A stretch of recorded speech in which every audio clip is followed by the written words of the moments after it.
Welcome to the newest episode, a midweek edition of Beatin' and Bangin'.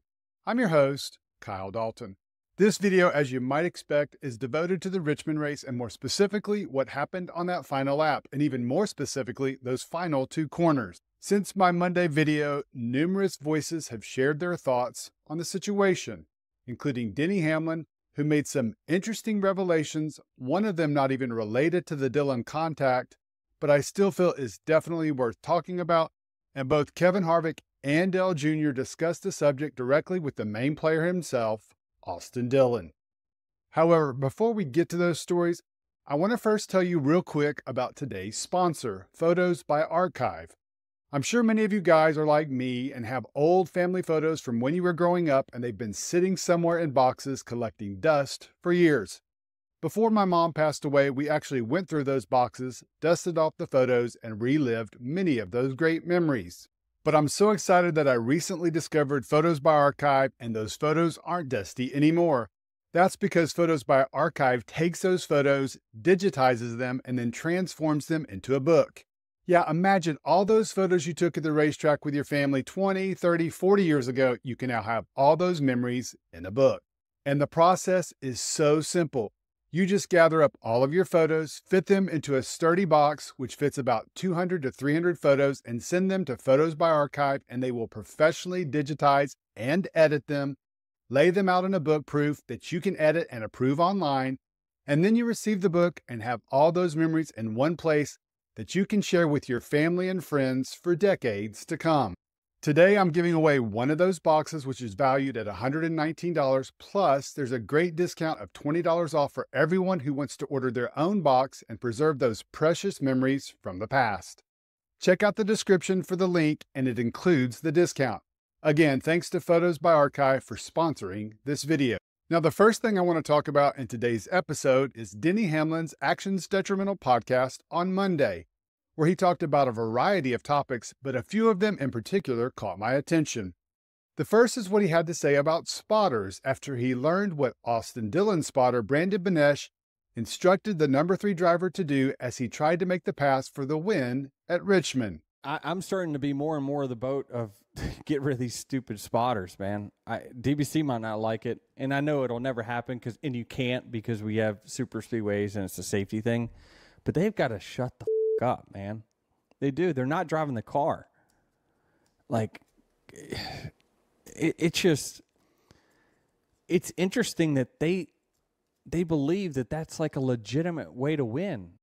I can only imagine the guys at DBC sent Hamlin a few texts after hearing that.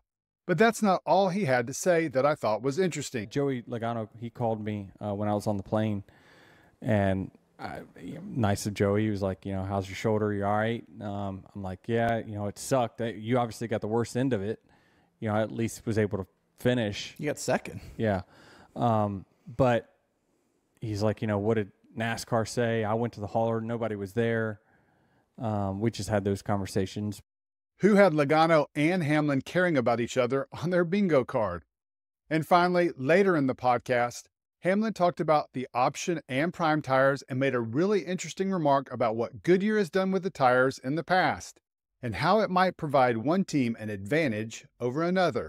One of the best examples of that is we had in Martinsville, I can't remember if it was this race or the last one. I think it was the last one. You would put on a set of tires that was just a little bit newer and your car would go 0.3 faster.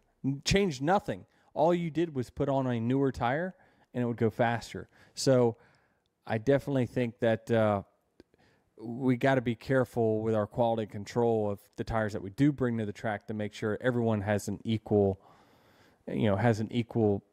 sets, because you shouldn't be at a disadvantage just because of the luck of draw of the tires that you get. That stuff's fascinating to me, so much so that I reached out to Goodyear yesterday on the matter because I wanted to confirm what Hamlin said and get some more detail. I have yet to hear back from them, but I will keep you posted when I do. Moving on to our second podcast, and it was Kevin Harvick's Happy Hour podcast. He had Austin Dillon as a guest on his show and obviously talked about that incident, including what the spotter had to say. Listen to what Dillon had to say about his spotter. As far as the spotter going on, I think he was a fanboy last night in that race. It would be like having a number 3 fan commentating, trying to drive the car up there. Now I want to move on to the Dell Jr. Download podcast from yesterday. He also had Dillon on as a guest, and the subject of his spotter came up again. You know, from our spotter, I feel like he became a fan in the stands on the last lap of Austin Dillon and RCR. He was just saying what came to his mind in the moment, and it was wrong. And I'm sure there's going to be something from that. On the download, I was really happy to hear Dillon say that what his spotter said was wrong. That's good. But the fact that his spotter said it in the first place is bad. It's just unprofessional. There's absolutely no place for fanboying, especially in that position when one wrong move can be the difference between life and death. But if I'm being honest, saying something that is completely unacceptable doesn't sound like an isolated sort of thing at RCR. What do I mean? I'm not sure if you saw it, but after the race, Richard Childress was questioned about the spotter telling him to wreck him. For you, Richard, there were reports that on the team radio, Austin was being told, "I don't care how you do it, just wreck him." Were you guys kind of encouraging him? I didn't say that. Okay. I didn't hear anyone say it, and I was on the radio. Did you? No, I don't think anyone said that. RC. Not to push back on you too hard, but there's audio surrounding the internet of the 3 teams radio. Wreck him, wreck him, wreck him. Are you willing to go back and listen to it and then reconsider? Yeah, I don't think anybody. I never heard it on our radio unless somebody was making it up. I didn't hear it. Did you? No, I Not on our number 1 channel, number 2 channel. No one said that. And if you believe in everything you hear on the internet, I'm not Santa Claus if it ever comes up. Okay, I can understand Richard not hearing that being said, but then doubling down and saying you can't believe everything you hear on the internet? He flat out refused to admit that he could possibly be wrong and then questioned the internet. Dell Jr. offered his thoughts on the subject. The spotter chatter. So that was comical in the media center with Richard Childress.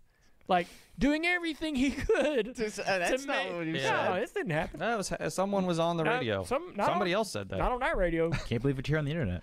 Also, during his podcast appearance with Earnhardt, Dillon talked about the organization and said that this silly season has been really silly and it's been like a free agency period with so many people moving around, which is understandable with what's going on at SHR. Kyle Busch even admitted as much a few weeks ago at Indy. Dillon also said some interesting remarks about changes coming to the organization. He kept it vague but mentioned how there were going to be some fresh faces. But then, to Junior's credit, he pressed the driver about the organization's future and what it might look like when he steps away from the car. A lot of the things that are going on, I've been involved with as of late. Even getting Kyle was one of those big things, and I want to do that. Obviously, I've watched my grandfather fight for his company for a long time, so I want to keep it going and feel like I'm in a good place to do it. And my dad's experience helps that. But my contract right now is as a race car driver for 2 more years with RCR.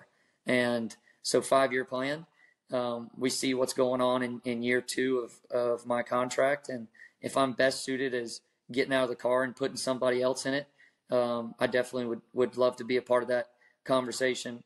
It will be interesting to see what happens if Dillon stays just the 2 years or continues racing. At that point, he will be 36, so still in his prime, but I really think it's going to come down more to what RC wants than what Dillon wants. We'll just have to wait and see. All right, guys, that's a wrap on this episode. I was hoping to talk about NASCAR's decision, but as of this recording, it still hasn't been made, so I'll address that in the coming days. But I want to get your thoughts on what I talked about. First, let's focus on the spotter's remarks. What did you think of what Dillon had to say about his spotter being a fan during that pivotal moment in the race? And what did you think of RC's reaction to it when told about what the spotter had said? And what did you think about what Dillon said about his future with the organization? Do you think he races the 2 years remaining on his contract and moves up to the front office, or does he continue competing after that? Thanks as always for supporting the channel, and have a great rest of your day.